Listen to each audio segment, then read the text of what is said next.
Dans le paysage médiatique guinéen, il y a un besoin de remise à niveau.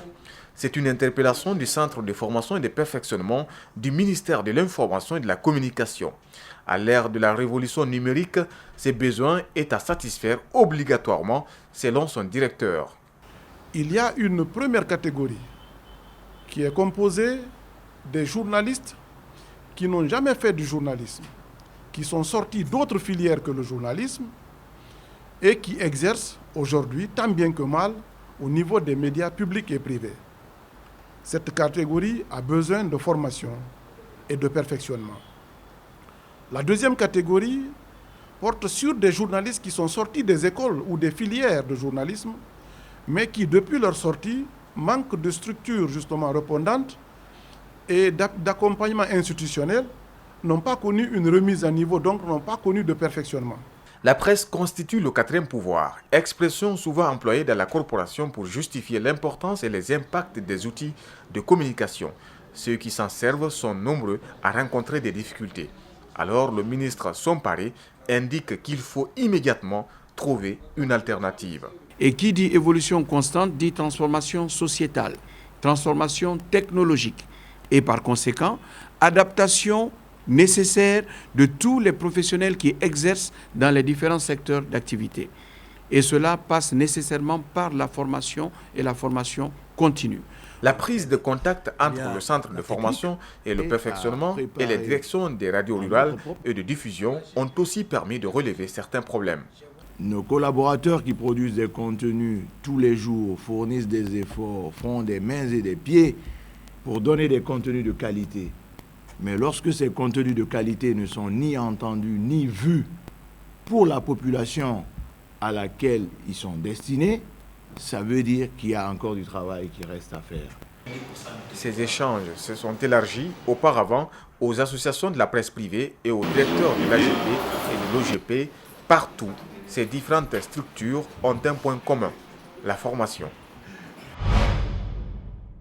Et le Centre du commerce international a procédé ce mardi à la remise de matériel de travail composé d'outils informatiques aux élus locaux de quelques préfectures. Ce sont des ordinateurs, des onduleurs et autres équipements composés d'archives pour permettre aux élus locaux d'exercer correctement les tâches qui leur sont dévolues. Reportage Mohamed Valek Touré à Bokoria.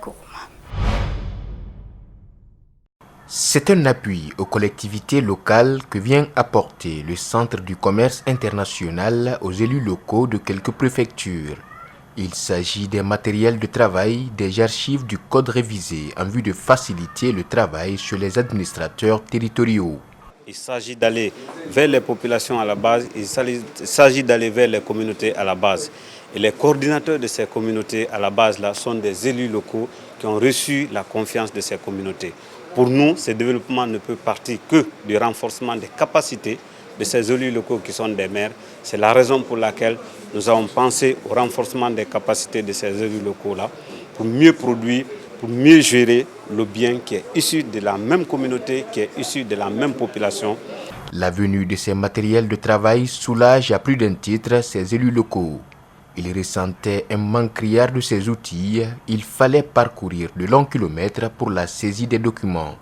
Après la réception de ces dons, les bénéficiaires promettent une bonne utilisation pour mieux propulser le développement à la base. Nous, on était en difficulté pour gérer ces pièces. Il faut aller à Bouquetville, faire la saisie, faire tout. Maintenant, là qu'on a tous ces outils, c'est un grand atout pour nous. On est très contents de ceci. Un partenariat que les bénéficiaires qualifient de dynamique en termes d'appropriation et d'appréhension. La promotion d'une administration territoriale est une nécessité qui anime les cadres de la décentralisation. C'est des instruments qu'on donne à ces collectivités. Je pense que cela va leur permettre d'accélérer la mise en œuvre des missions qui leur sont dévolues.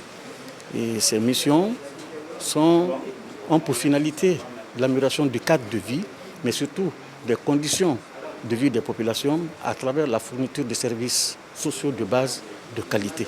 Les bénéficiaires sollicitent que ces genres d'actions se perpétuent pour permettre aux collectivités locales de bénéficier de formations de qualité. Et voilà qui met fin à ce journal à tous. Merci de l'avoir suivi. Merci également à l'équipe de la rédaction ainsi qu'à celle technique. Restez avec nous, nos programmes continuent sur Espace TV. Au revoir.